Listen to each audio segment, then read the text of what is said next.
jesteśmy w okolicach, w zasadzie chyba w czeskiej Szwajcarii. W Parku Narodowym Czeska Szwajcaria, po stronie czeskiej, żeby nie było. Tak. Nie pamiętam, jak nazywa się ta miejscowość. Mamy uroczy kemping, który jest trochę w górkach, dołkach, więc spanie w wanie jest wyzwaniem. Tak, i jutro planujemy zrobić całkiem fajny spacer, który pokazała nam pani z recepcji. Możemy pójść do najwyższego łuku skalnego w Europie, a potem wrócić szlakiem przez wąwóz, który ma 2 przepływy łódką. Bardzo mi się to podoba. I te stacje łódki. Są takie domki, takie instagramowe domki, tak. Takie... Tylko jedyne, co mnie martwi... Jedyne, co mnie martwi, to to, że one wyglądają tak pięknie w takich mgłach. W takich chmurach. A my jak zwykle, jak chcemy mieć chmury, to mamy słońce, a jak chcemy cokolwiek innego, to zawsze leje, więc... No, do tej pory w ogóle zwiedziliśmy trochę rzeczy po polskiej stronie, Góry trochę po stołowe czeskiej. po naszej stronie i przejechaliśmy na czeską stronę do skalnego miasta. I tu straszny tłum ludzi. Ale miejsca były piękne, piękne były miejsca, piękna była pogoda, dało się zobaczyć sporo. A tutaj przyjechaliśmy zygzakami pomiędzy Karpaczem a Szklarską Porębą, a potem stroną czeską. Dzisiaj sobie chillujemy, idziemy przez las, nocujemy na fajnym kempingu, rano ruszamy na naszą wycieczkę. To dzięki na dzisiaj. Pa. No to zaczynamy dzisiejszy spacer z naszego kempingu w Mezní Louka niebieskim szlakiem do pierwszej przeprawy łódeczką w wąwozie w czeskiej Szwajcarii. Zobaczymy, jak będzie. Pogoda jest przepiękna. Wstaliśmy później niż chcieliśmy, no bo dobrze się spało. 10 godzin przespaliśmy, musieliśmy być naprawdę zmęczeni.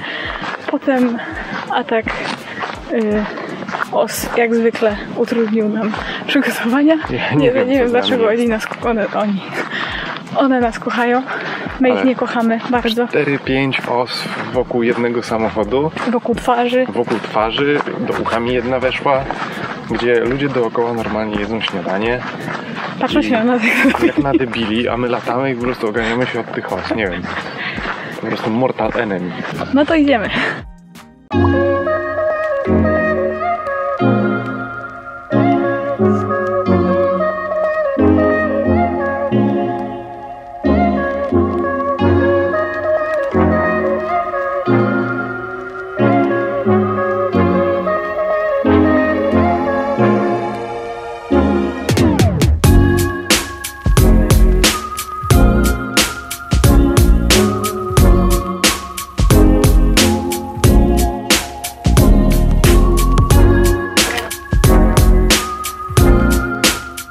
Całkiem śmieszny efekt, bo tam była pajęczyna. To krzywo. Oj tam. Kupiliśmy właśnie bileciki na łódkę, bo nie da się dalej iść na piechotę. Można tylko przepłynąć łódką. Uważam, że to jest fantastyczne. Tak.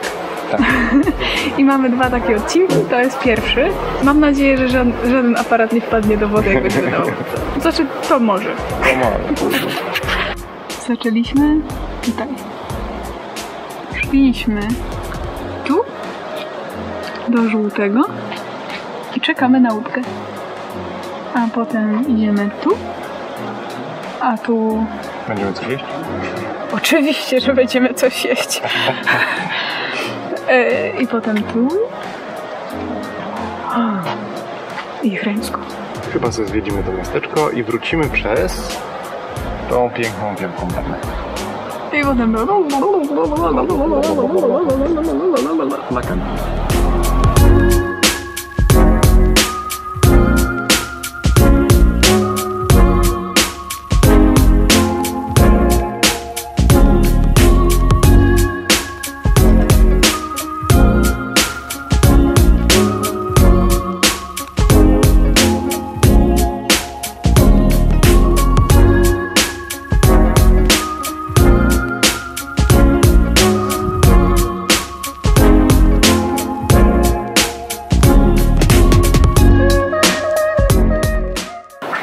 Ładnie. Całkiem ładnie, tylko straszny tłum. Okropnych turystów. Okropny. To za masakryczni ludzie.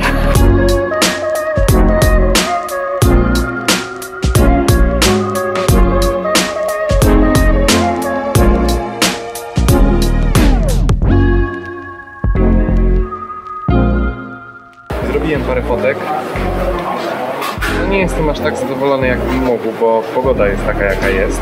Bo jest południe. No właśnie. Ale jakiś tam pierwszy plan, jakieś tam architektoniczne rzeczy. Myślę, że to jest takie całkiem. To jest spoko, trochę ognia. Jak tam próbuję coś od razu mam dość wysokie oczekiwania co do tego miejsca, natomiast trochę mi się nie spina z tym, co faktycznie widzę. Może też trochę mgiełek albo czegoś takiego. Jutro mają być burze, możemy przyjść tu w burzy. Zastanowimy się nad tym. Frytki i fanta. Trochę mało tych frytek jak za tą cenę, ale nie narzekam. Jedyne co mi się nie podoba to te plastiki. Tak, niestety.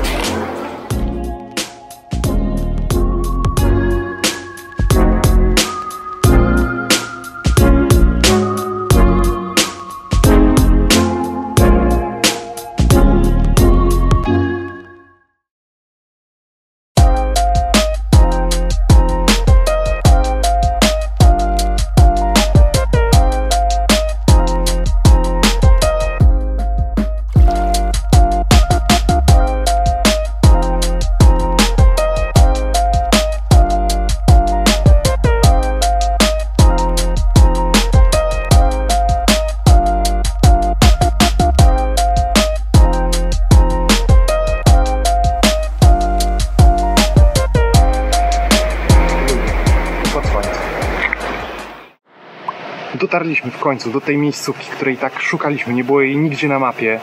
Po prostu chcieliśmy bardzo zrobić zdjęcie temu miejscu. Takie i zrobimy zaraz. Instagramowe miejsce, piękne. Tak, takie leśne, głęboko ukryta chatka. Obróćmy się. Samochody. I tam z tyłu, proszę, oto chatka. Podejdziemy zaraz bliżej. Jestem zawiedziony. Chatka, restauracja. Nie wisuję nic, jeżeli chodzi o miejsce, jest piękne. I przy tej skale tylko dostęp po prostu w środku miasta. Mieliśmy nadzieję, że to trochę... Samochody. Ukryte dojście, no. No ale trzeba przyznać, jest bardzo ładnie.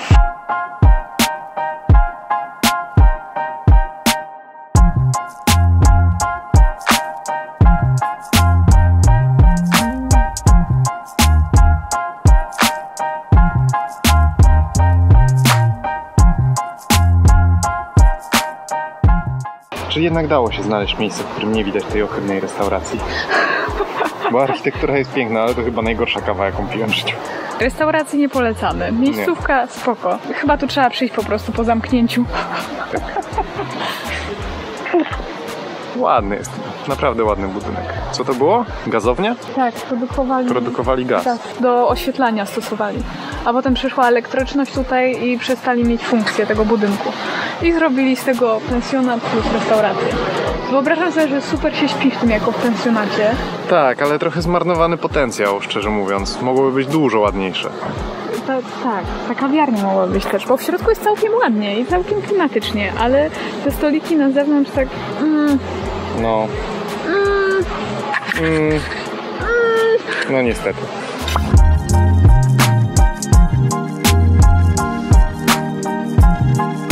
Strasznie gorąco. Idziemy pod łuk? Idziemy.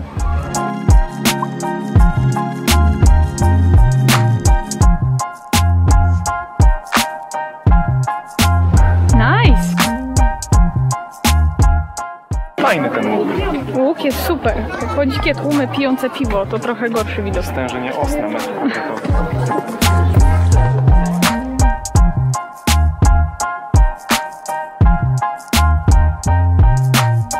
Podsumowując dzisiejszy dzień, przeszliśmy 31 515 kroków. Wow. Gdy już nie mieliśmy siły, zrobiliśmy 6 km w 60 minut z powrotem do kempingu. Wsiedliśmy w samochód i ruszyliśmy do Bastej po stronie niemieckiej.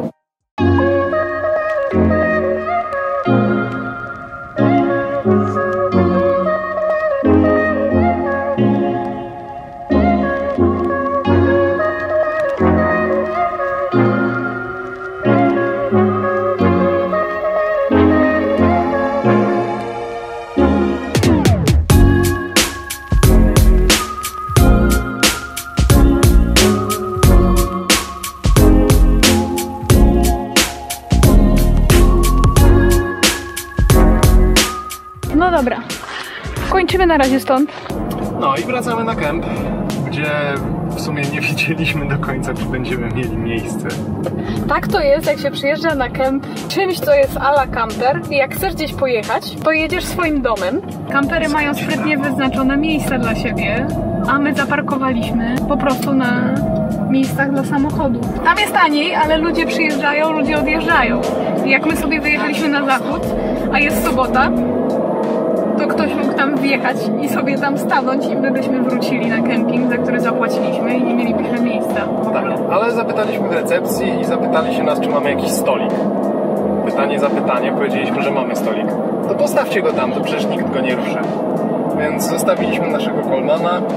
Ona powiedziała, że oni go nie ruszą. Oni go na pewno nie ruszą. Ja mam nadzieję, że inni mają na tyle w sobie przyzwoitości, że nie ruszą czegoś stolika. Zwłaszcza, że dalej tam stały 2 krzesła rozstawione tak, też na chyba długość jakiegoś vana, żeby na pewno nikt nie zaparkował od kogoś innego. Więc myślę, że ludzie to robią. No bo jak inaczej? No jak inaczej zachować sobie płaskie miejsce? Jest tam parę miejsc, ale stoczylibyśmy się z łóżka w połowie nocy. Zwłaszcza, że problem z kempingami, które są ogólnodostępne, na zasadzie, że nie ma szlabanu czy czegoś takiego, jest taki, że recepcja jest zamknięta, więc nikt im nie poinformuje ich, że miejsc już nie ma, na przykład. I nam powiedzieli, że już więcej samochodów nie wpuszczają.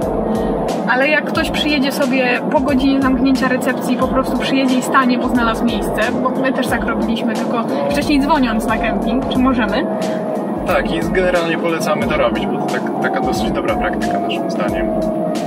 Żeby pytać, czy można przyjechać później. Takim samochodem jedziemy pierwszy raz, więc tak naprawdę nie wiemy, czy mamy go traktować jak kamper, a to są zawsze wyznaczone miejsca, praktycznie, czy możemy go traktować jak zwykły samochód z namiotem i możemy stanąć gdziekolwiek. Wygląda na to, że możemy traktować go jako osobówkę. W większości kampingów to przechodzi. Pod warunkiem, że nie płacimy jakby za podłączenie do prądu, wody i tak dalej. Stolik był, pierwszy vlog z wnętrza tego, co teraz jest strasznym burdelem po jeździe.